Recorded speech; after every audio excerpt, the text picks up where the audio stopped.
4장 16절로 26절에 있는 말씀을 가지고 내 남편을 불러오라 라는 제목으로 말씀을 전합니다. 우리 다시 한번 인사합니다. 옆 사람과 하시고 앞에 사람과 인사하실 때 제가 한 주간 동안 평안했으면 인사합니다.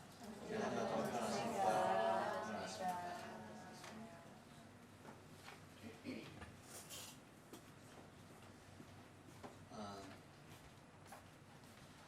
지난 2일 일본이 대한민국을 백색 국가에서 제외를 가기를 통해서 결의하고 제외를 시켰습니다. 백색 국가라 하면 우리나라가 이제 제외됨을 통하여서 27개국에서 26개국으로 줄었죠.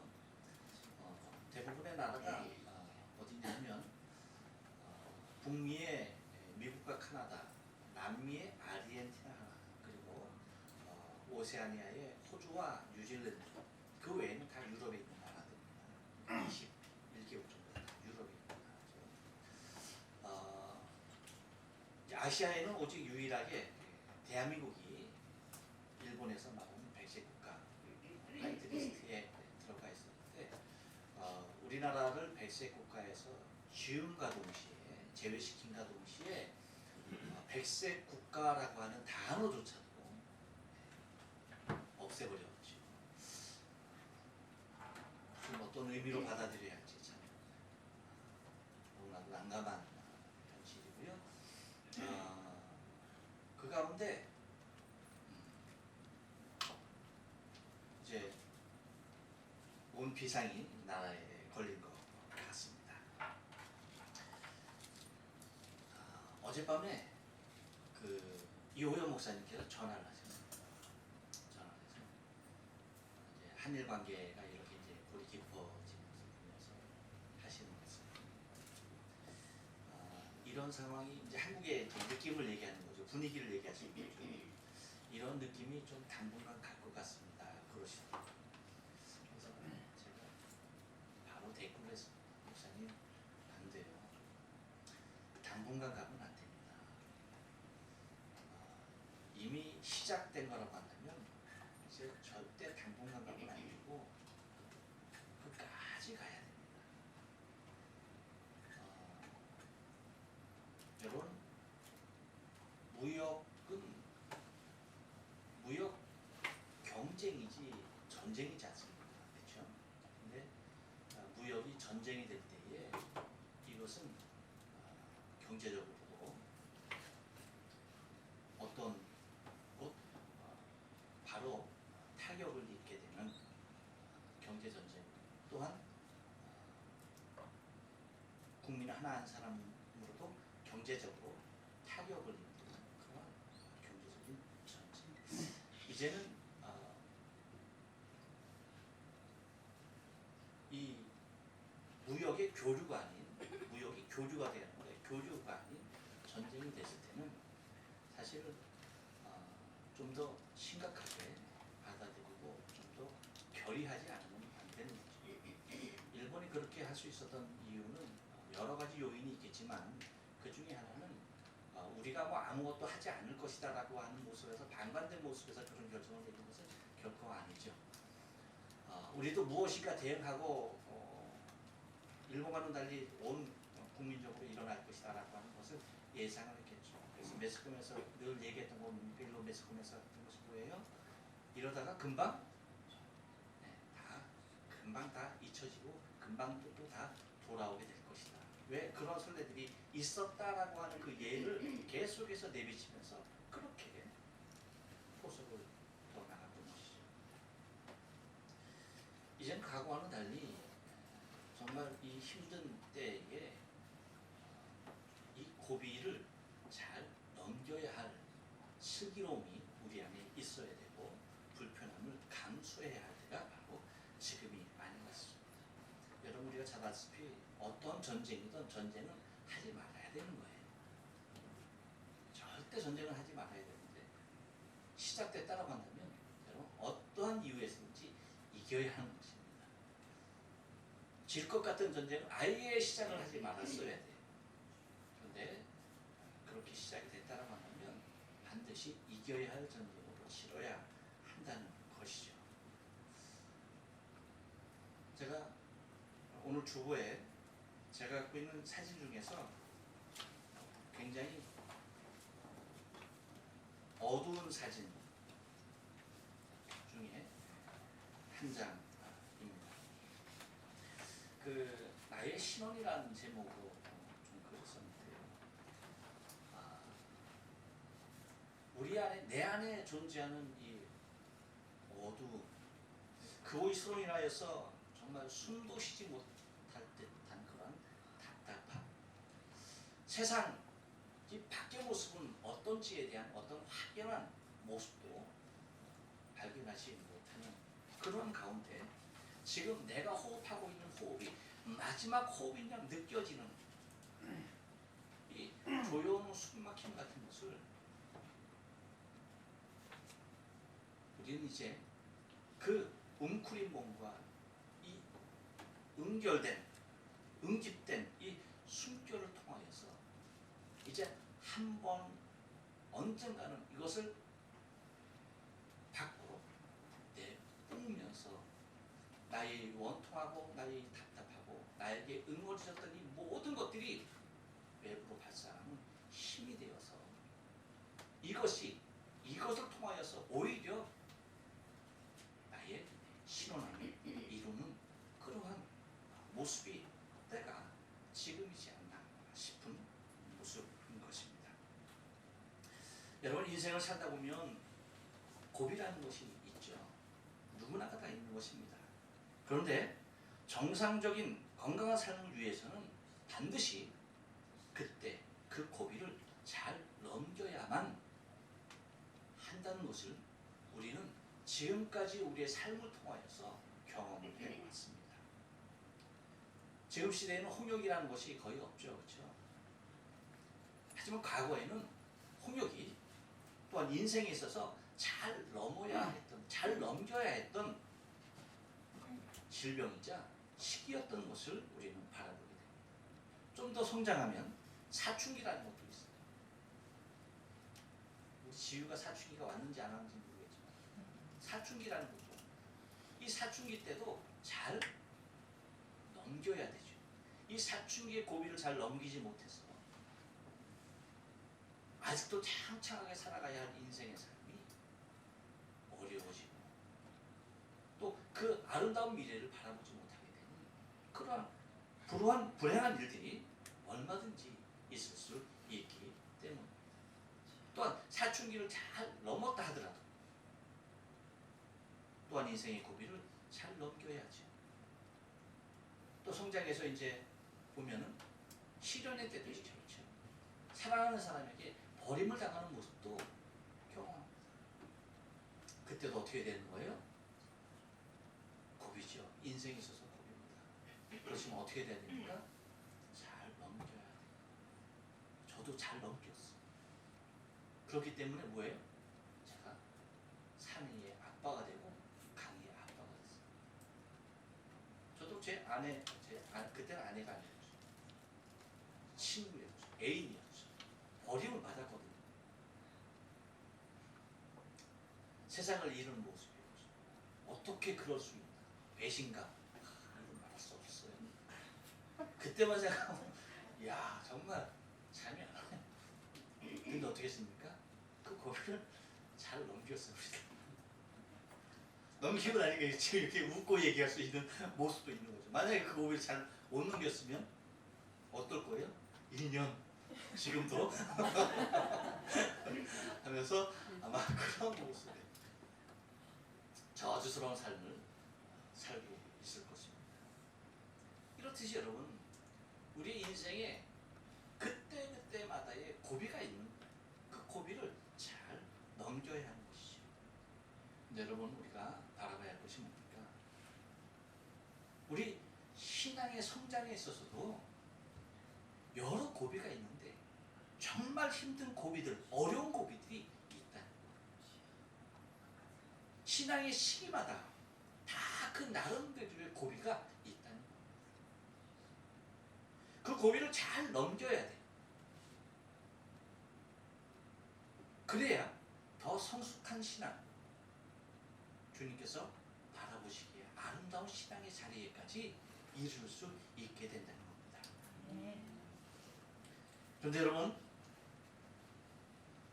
우리의 신앙의 성장에 고비가 되는 그것들이 무엇일까? 가장 큰 고비가 되는 것이 무엇일까? 여러분, 무엇이라고 생각합니까? 우리 신앙 성장에 있어서 절대적인 장벽으로 날마다 순간순간 찾아오는 것이 여러분 무엇이라고 생각하십니까?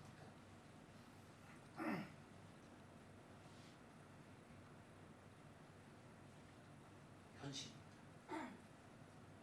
현실이라는 것이 우리의 신앙의 성장의 발목을 그때그때마다 끈질기게 잡고 늘어지고 있다는 것. 현실이라는 것이 맞닥뜨려지면 신앙 잠깐 접어두고 그 현실에 충실하고, 또 다른 현실에 맞닥뜨려지면 잘 나가던 신앙 잠시 내려놓고 그 현실에 올인하고, 그런 모습들을 여러분 우리가 한두 번 경험한 것이 아니죠.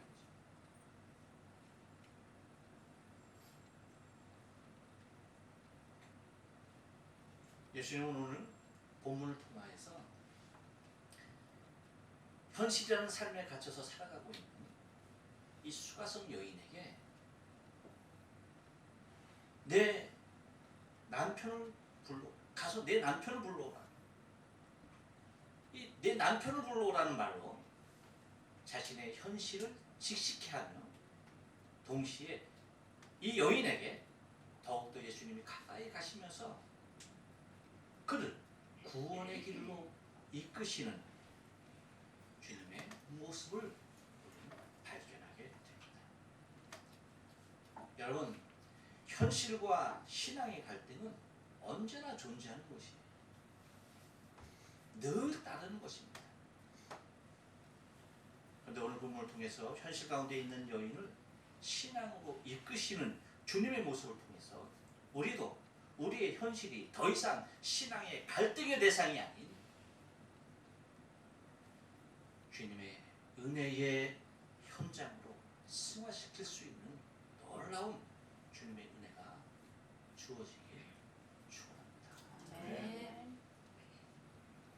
그렇다면 오늘 예수님께서 이 수가성 여인에게 하시는 말, 단도직입적으로 하시는 말씀, 내 남편을 불러오라. 이 말씀을 통하여서 주님께서 이 여인을 은혜의 자리로 부르시는 그 과정을 우리가 좀 보면서 은혜를 나누기 원합니다. 여러분, 먼저 내 남편을 불러오라는 말은 한번 따라서 합니다. 현실적인 여인임을 보여줍니다. 현실적인 여인임을 보여줍니다. 예, 16절에서 그러죠. 가서 내 남편을 불러오라라고 하죠. 여러분, 이상하지 않아요? 우리가 지난주에까지 본 말씀들 가만히 여러분 한번 생각해 보세요. 그 말씀을 잘 하시다가 갑자기 예수님께서 하시는 말씀이, 여인에게 하시는 말씀이 뭐냐면 16절이에요. 15절까지 말씀을 쭉 이어나가시다가 갑자기, 그렇죠? 대화를 이어나 갑자기 돌연 예수님께서 하시는 말씀이 16절 가라스 때 가서 내 남편을 불러오라 라고 하는 말이에요. 왜 갑자기 내 남편을 불러오라고 말하셨을까? 이유가 무엇일까? 우리가 이것을 살피기 위해서는 여러분, 지난 시간에 봤던 14절, 15절 말씀을 우리가 좀 유심히 볼 필요가 있습니다. 15절, 14절, 15절 말씀이 뭐예요? 내가 주는 물을 마시는 자는 영원히 목마르지 아니하니 나의 주는 물은 그 속에서 영생하도록 솟아나는 샘물이 되리라 라고 주님이 말씀하셨어요. 근데 이 여인이 15절에서 얘기하는 것이 뭐냐면, 여자가 가로되 주여 이런 물을 내게 주사 목마르지도 않고 또 여기 물길로 오지도 않게 하옵소서 라고 얘기합니다. 보세요. 뭡니까? 예수님의 이 말씀에 대하여서 14절 말씀에 대하여서 여인은 15절에서 얘기하는 모습은 뭡니까? 철저하게 자신의 현실의 모습, 자기에게 주어진 현실의 모습에 대한 그것을, 이 모습을 자신의 현실로 맞이하고 싶은, 그래서 더 이상 목마르지도 않고 더 이상 여기 물길로 오지도 않는 그 모습이 자신의 현실이기를 원합니다. 매우 현실적인 모습으로 이 여인은 지금까지 모든 삶을 그렇게 살아왔던 모습인 것을 발견하게 되는 겁니다. 그러니까 이 모습으로 계속 대화에 나가면은 대화에 진척이 있을까요? 없을까요? 없었던 것을 예수님이 아셨던 것입니다. 그래서 이렇게 현실적인 모습을 노골적으로 얘기하는 이 여인 앞에 예수님은 돌연 화제를 바꿔서 하시는 말씀이 바로 오늘 16절에 있는 말씀입니다.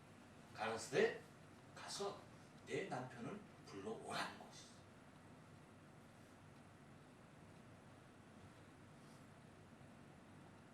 여인에게는 매우 충격적인 얘기였죠. 깜짝 놀란 말이 아닐 수가 없었습니다.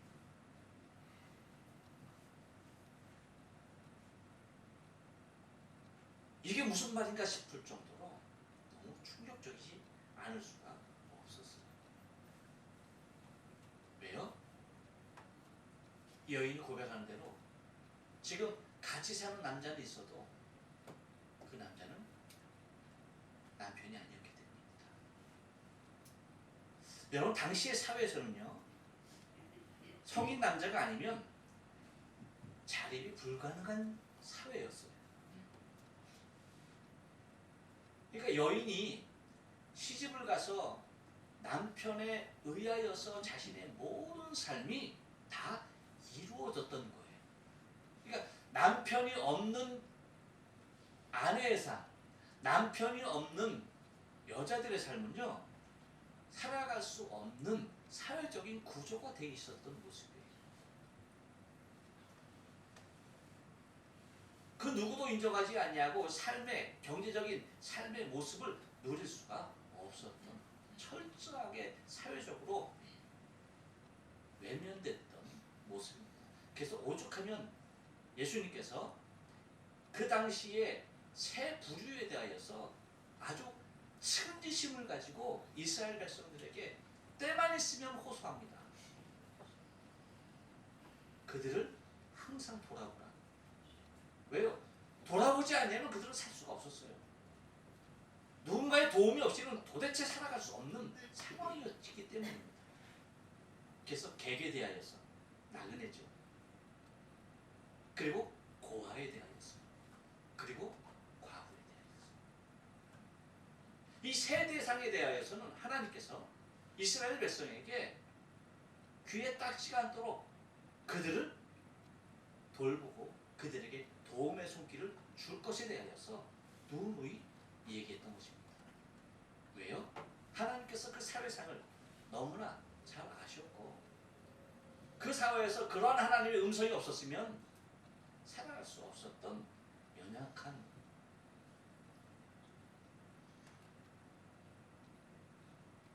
삶의 부류에 속한 사람들이었기 때문입니다. 그러니까 곧 당시의 남편은 여인의 신분이자 자신의 신분을 보장해 줄 수 있는 유일한 길이었던 것을 바라보게 됩니다. 그렇기 때문에 지금 자신이 남편이 없는 모습으로 이 남자와 같이 있을 수밖에 없는 이 모습 또한 그녀는 매우 현실적인 모습의 삶을 지금 자신의 삶 가운데 살아가고 있었던 것을 우리는 발견하게 된다는 것입니다. 그러기에 당시의 객이나 고아나 가부의 입장에서는 무엇인가 생계에 도움이 될 수 있는 것이라고 한다면 실오락이라도 그것을 붙잡아야 했던 상황이었던 것입니다. 이러한 현실적인 모습에서 살아가고 있는 이 여인을 향하여서 예수님은 말하는 것입니다. 내 남편을 불러오라. 곧 남편이 현실이었 그러한 시대에 그러한 모습의 삶을, 곧 너의 현실을 지금 내게 가지고 오라는 것이었습니다.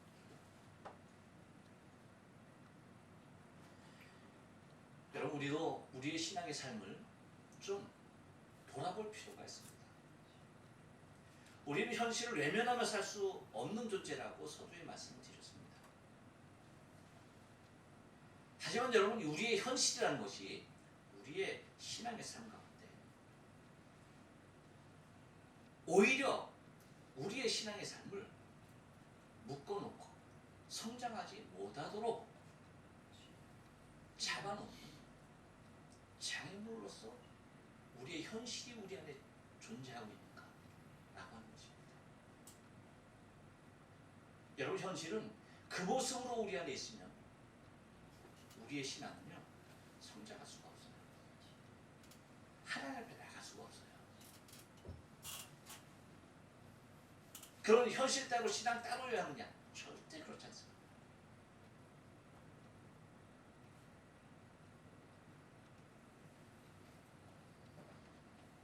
우리가 우리의 신앙이 현실을 앞서 리드할 수 있는 큰 힘을 지녀야 할 이유가 여기 있는 것입니다. 현실이 나의 신앙을 이끄느냐, 신앙이 나의 현실을 이끄느냐에 따라서 전혀 다른 결과가 우리에게 찾아옵니다. 그런데 이 여인은 현실이 자신의 신앙을 이끄는 모습의 삶이었어요. 근데 이 수가성 여인과 같은 현실이 자신의 신앙을 이끌어가는 믿음의 사람들이 얼마나 많은지 모르죠.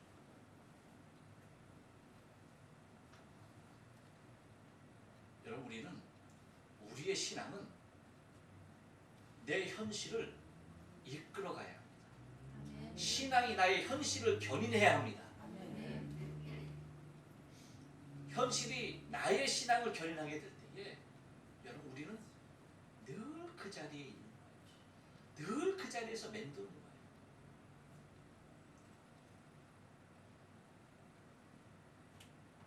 한국에서 소녀가 산에서 길을 잃어서 열흘 만에 구조가 되죠.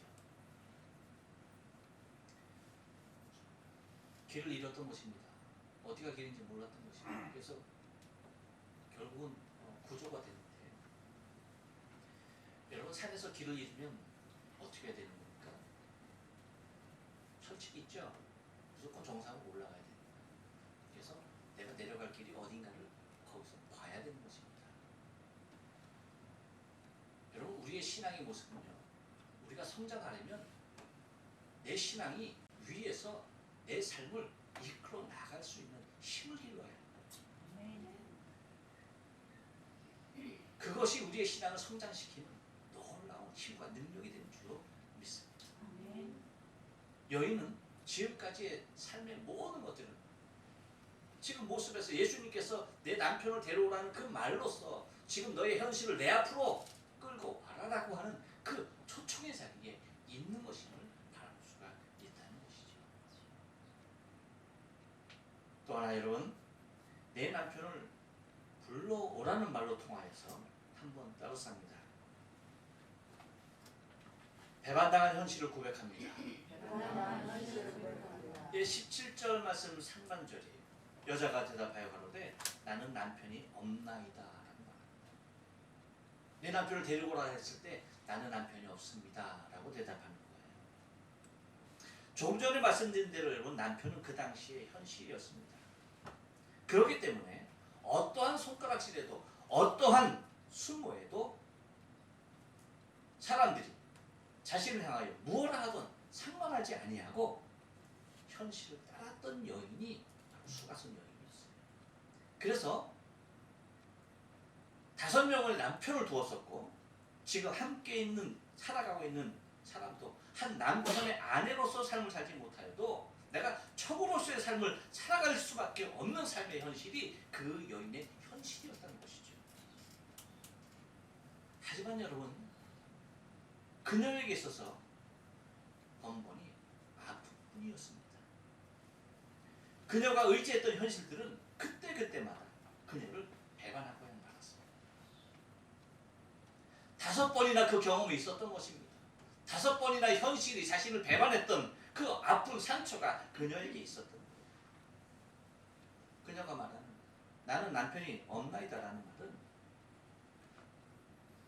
그녀가 전부로 알았던 현실에 배반당한 상처와 실패로 가득한 자신의 인생을 고백하는 것입니다.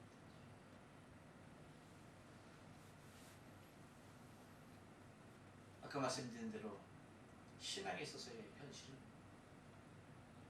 언제나 넘기 높은 장벽일 수밖에 없습니다. 그래서 신앙보다는 현실에 눈을 뜨고 현실을 바라보지만 그 현실은 번번이 우리를 늘 같은 자리에 내려놓는다는 사실이에요.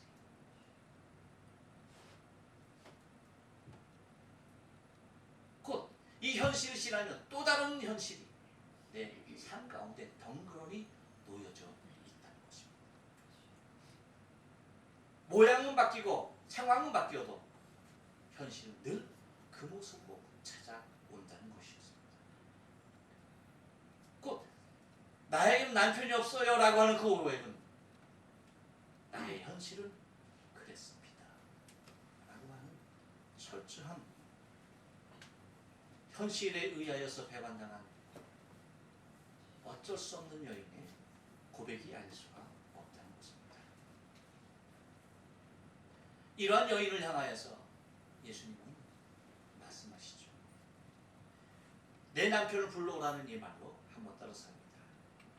여인의 현실을 인정해 줍니다. 17절 하반절이에요. 내가 남편이 없다는 말이 옳다. 여러분, 주님은 현실 가운데 있는 여인을 탓하거나 잘못되었다라고 단 한 번도 어디에서도 그 모습을 찾을 수도 없고 말하지 않습니다. 오히려 그 여인의 말을 다 인정하실 뿐입니다.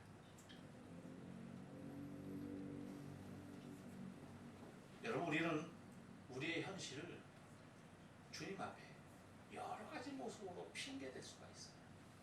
아니 또 그렇게 핑계를 댑니다. 주님, 이것은 어쩔 수 없어요. 주님, 이것은 지금 현실의 이름으로 우리가 얼마나 많은 핑계를 주 앞에 늘어놓는지 모르죠. 하지만 여인과 같이 여러분 현실이 우리의 핑계가 되어지면 안 돼요.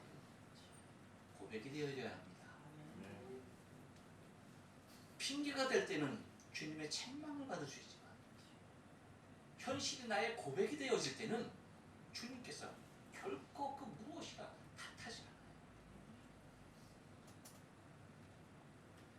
주님께서 우리의 현실을 모르고 계시는 것이 결코 아니기 때문입니다. 우리의 현실을 다 아시기 때문에 우리가 현실을 그대로 고백하는 것을 주님은 다 받으시고 그것을 인정해 주시고 우리에게 새로운 돌파구를 허락해 주시는 것입니다. 하지만 이 현실을 주 앞에 고백하지 아니하고 내 힘으로 무엇인가 이 현실을 타개하려고 할 때에 그럴싸한 핑계로 이 현실을 내가 뚫고 나가려고 할 때에 우리는 늘 그 자리에 있을 수밖에 없죠. 늘 실패한 자의 모습으로 돌아올 수밖에 없는 것입니다.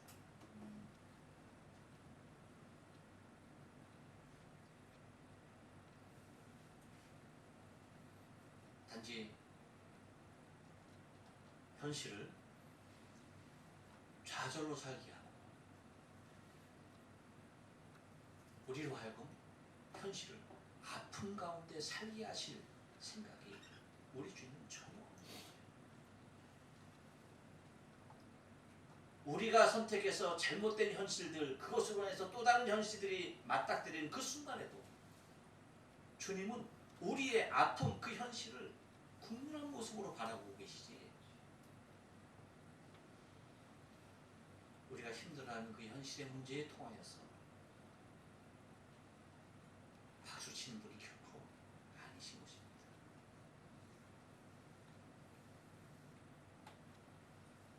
절망할 수밖에 없는 현실을 위대하신 하나님의 손에, 그분의 손길에, 그분의 손길을 체험하는 현장으로 만들어 나가길 원하시는 분이 주님이세요. 갈등하고 있는 우리의 현실을 주님께서 놀라우신 모습으로 일하시는 현장으로 만들어 드리기를 원하는 것이 우리 주님의 손이에요.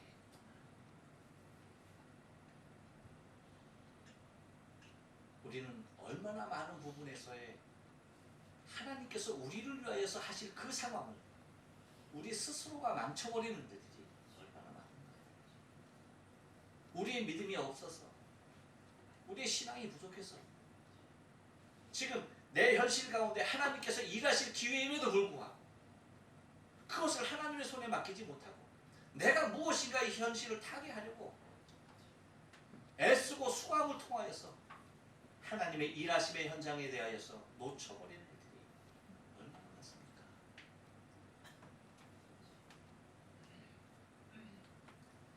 여러분, 주님은 우리의 삶의 현장을 인정해 주시고 계시는 분이에요. 인정하는 그곳에 오셔서 당신이 일하시기를 원하시는 분이 우리 주님이시다는 것입니다. 우리는 이제 우리의 현실을 더 이상 나의 문제로 바라보면 안 되는 거예요. 나에게 맞닥뜨려진 현실이 내 눈으로 볼 때는 높은 장벽일 수밖에 없어요. 나에게 시험일 수밖에 없어요. 하지만 주님께 맡긴 바 되면 바로 그곳이 주님의 역사의 현장이 되는 것입니다. 아멘. 당신이 당신의 살아계심을 우리에게 보이실 수 있는 유일한 장소가 됩니다. 우리의 현실 속에서 주님을 만나지 못하면 우리가 어디에서 어떤 삶의 상황에서 주님을 만나겠습니까?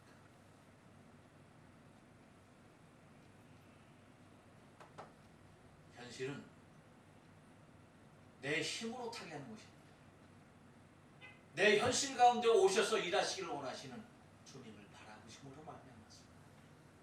그분의 일하심의 현상을 목도하는 곳이 나의 현실이 되어야 하는 것입니다.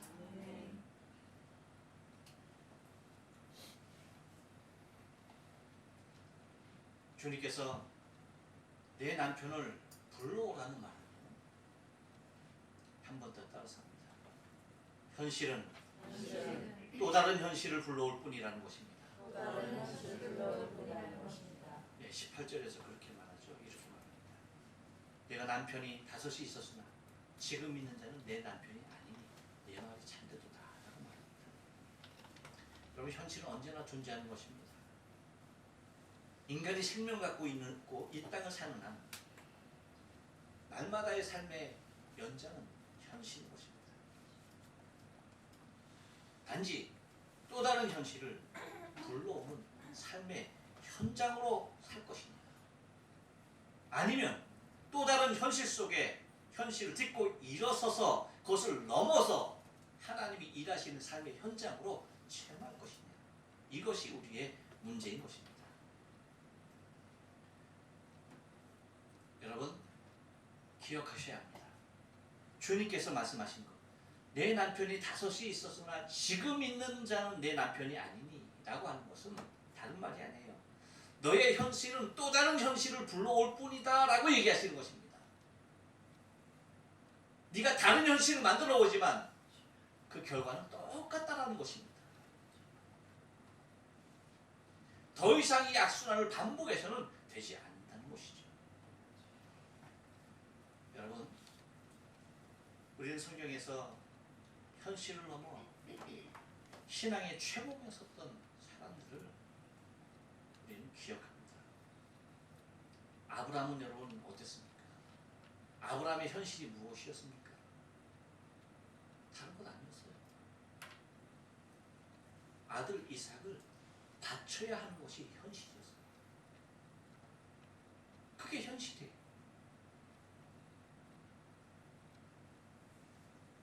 여러분 만약에 우리의 삶 가운데 이러한 현실이 맞닥뜨렸다라고 한다면 우리는 어떤 결정을 내렸어야 합니까?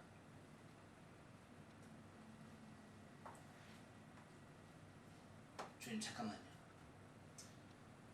주님께서 약속하신 것이 있는데 이 이삭을 통해서 하늘의 별과 같이 땅의 모래 아래 숫자와 같이 장성케 성장케 하신다는데 잘못 말씀하셨죠? 여기 최고의 재물이 있습니다. 이거 받으시죠. 뭡니까 여러분? 우리가 우리의 현실을 타개하는 방법이 그거라는 것이죠. 하나님께서 원하시는 방법을 우리의 손에서 내려놓는다는 것이죠. 하지만 여러분, 신앙은 현실이 우리의 신앙을 이끌 때에 그런 모습이 나타납니다. 하지만 신앙이 현실을 이끌 때에 어떤 모습으로 변합니까? 하나님께서 원하시는 일들을 해내는 겁니다. 근데 여러분, 결과는 어떻습니까? 결과는 다른 것 아니에요. 그가 원하는 모습 그대로 나타나는 거예요. 하나님의 영광과 더불어서 아브라함이 정말 원했던 그 모습, 이 자식을 평생 품에 살기 원했던 그 모습, 그 현실을 그대로 주신 것이었습니다. 여러분 모세의 현실은 어땠습니까? 홍해였어요. 홍해. 아픈 홍해요 뒤에는 애굽의 군사였습니다. 홍해라고 하는 현실이 그 눈앞에 맞닥뜨린 거예요. 다니엘은 어떻습니까? 왕의 칙령 앞에 있어야 했던 것이 그의 현실이었어요. 내가 아닌 다른 신께 절하는 자들은 다 사자밥이 될 것이다. 그 현실 앞에 있었던 것입니다. 여러분 신앙은 이 현실을 이끌어가야 합니다. 여러분 엘리야 때의 사렙다 가뭄은 어떻습니까? 극한 가뭄 중에 마지막 끼니 이제 이것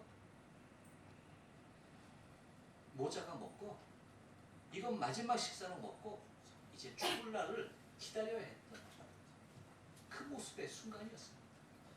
그것이 그의 현실이었습니다. 하지만 신앙이 그 현실을 이끌었던 것입니다.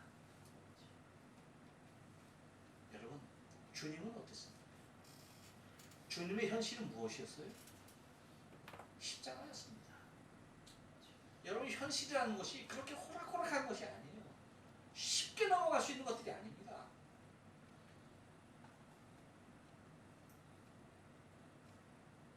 내 생명을 거는 것이 현실이고 그것이 신앙의 참 모습이에요.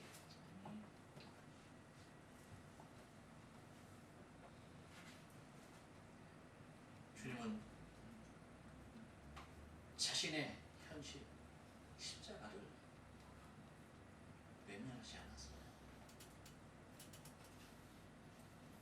아버지를 향한 신뢰의 모습으로 자신의 신앙을 이끌어가되 그 신앙으로 현실을 견인했던 것입니다.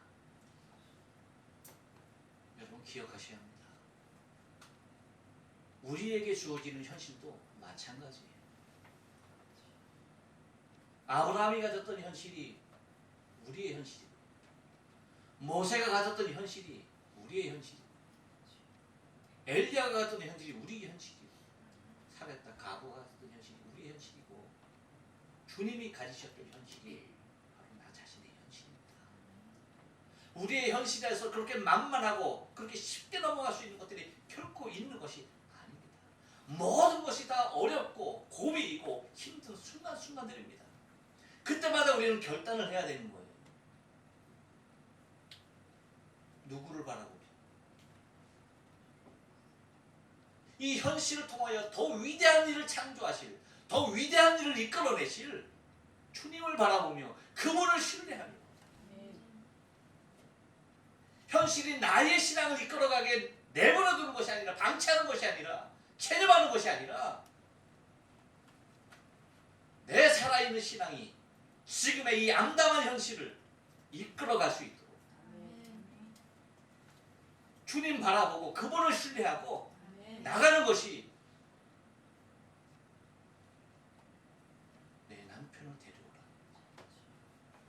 라고 말씀하십니다.